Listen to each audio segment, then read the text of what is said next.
Hi, I'm going to attempt to walk you through this design, the baseball life design. Of course, it can be done with any shapes, but I'm going to use the baseball stitches as the image that I subtract out of the word life. All right, so I'm just going to open up a new page and start off by choosing the text, and I like to use the Impact font because it's pretty simple, and all capital letters to spell life.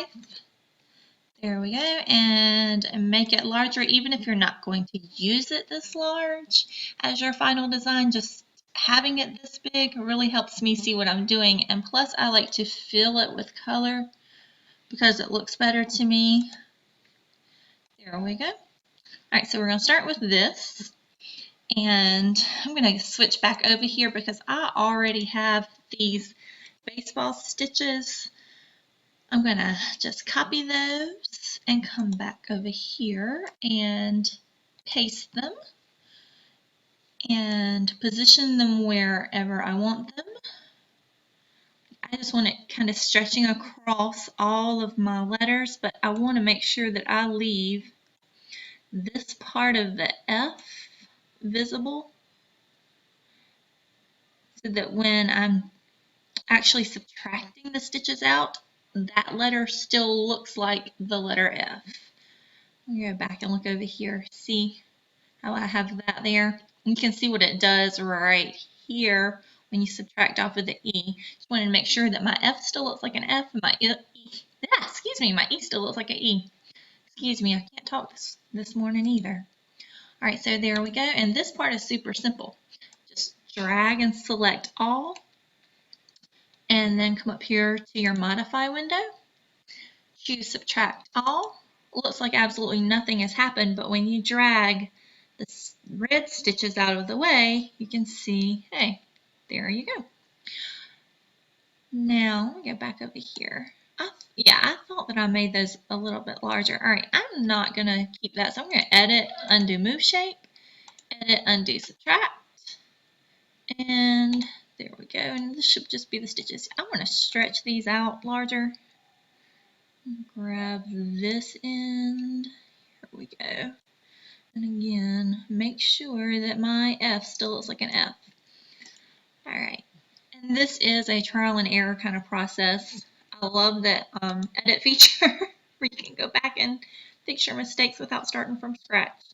So now I think I'm ready to select all of this, choose subtract all from the modify window, move the red stitches out of the way, and this I like a lot better. Now I need to add in the text that says baseball, so I'm going to select my text feature, type, or before I type, I'm going to go ahead and choose, I know the font that I like. It's this Magnolia Sky. It's beautiful, I love it. Okay, base, spell it right, Brandy, there we go, baseball. And select it all, and we want to weld it together so that it's one piece. Those connected letters actually connect, so weld. And I'm going to fill it with red just so that I can see it better. And since it's in two pieces, the B is still separate from the rest of the word. I'm going to group it together, then just make this larger and make it a little bit bigger. All right, and if you want it centered right, you can select both of them and go to your align window, and I believe align center is going to help. See, it just moved that over a teeny tiny bit. I like that just fine. I'm going to group it together as one piece just for the sake of being able to position it here. Now when I'm ready to cut this, I'm going to need to ungroup it. But before I do that, I want to select all of it and get rid of those red lines because that drives me nuts. Change that to white, and that's what it would look like. And now when I get ready to cut, I'm going to ungroup so that I now have baseball as one piece and I have life as one piece. So when I go to cut it, I can cut just the red and then cut just the black.